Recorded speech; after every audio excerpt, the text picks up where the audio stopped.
Welcome back inside of Digital City Field alongside Jeff McNeil.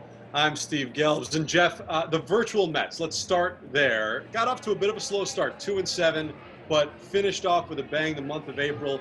You have been on a tear as of late, hitting 326, 8 home runs over the last 10 games. What's been working well for you personally and the guys as a whole, even though in May, 0 for 4 to start the month of May? Yeah, team got off to a slow start, but we picked it up, and we're all swinging the bat well right now. Apparently I got a pretty good eye at the plate. I know I started off slow. I think I'm only hitting 250 right now, which I don't like, but I've hit some home runs, which is good, and hopefully get the batting average back up where it belongs. You mentioned that 250 average. You are someone who last year had such an interesting season because both halves were almost equally productive, but in very different ways. First half of the season, you hit for high average. Second half of the season, the average was a bit lower, but the power numbers went way up. Is there an optimal version of Jeff McNeil in your mind? I love what I did in the first half. I think I hit 350 and, hit for a little bit of power, not as much power as I want to, but, I was lucky enough to make the All-Star game. And, if I can just kind of repeat that, I'd be extremely happy. I found a way to be productive in the second half, with lower average.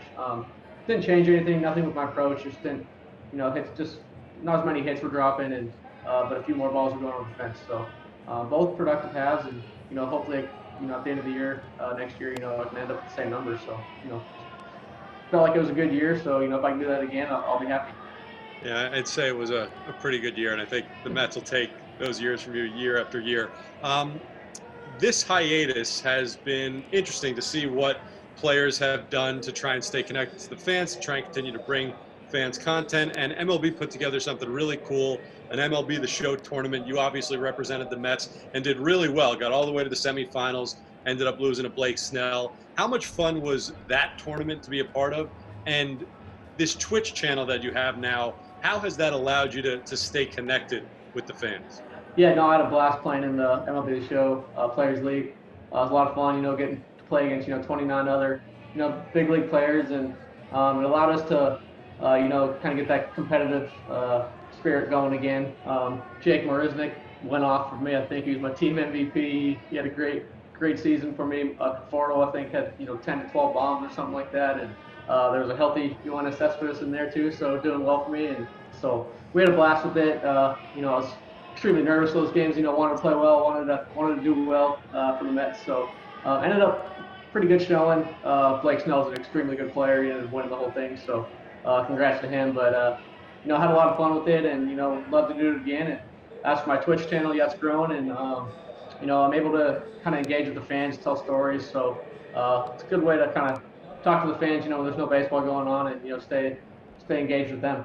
So listen, we talked a little bit about the Twitch channel, and that is a good way for you to connect with the fan base. Another great way to connect with the fan base, tonight, 7 o'clock, you're going to join Gary, Keith, and Ron on the SNY virtual broadcast of the virtual Mets. You'll be in the booth for a few innings. What are your thoughts on joining the booth for the first time?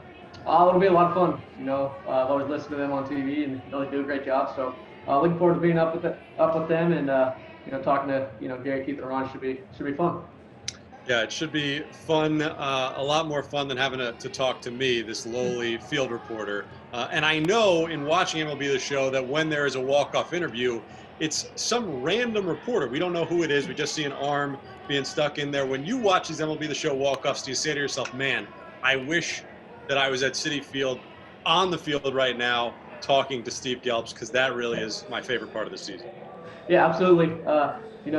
I hate talking on the mic. There's a terrible echo, and you can't hear yourself think, and it's tough to get the words out. But it means you just had a good game, and the team won. So hopefully I'll be doing that soon. And it's never a bad thing getting interviewed on Citi Field. So I do miss that a lot, and miss being at Citi Field, and miss playing for the fans. It is pretty amazing, though. It's a little peek behind the curtain. Every time I go to grab Jeff McNeil on the field at Citi Field, as happy as he is that they had a great game and they won, he is so annoyed because on the field, like he said, there is an echo reverberating. And so it's almost like, the way I describe it is, it's almost like when you're talking on your cell phone and you hear your voice on a 2-second delay. Very difficult to talk through. But not a fan of it.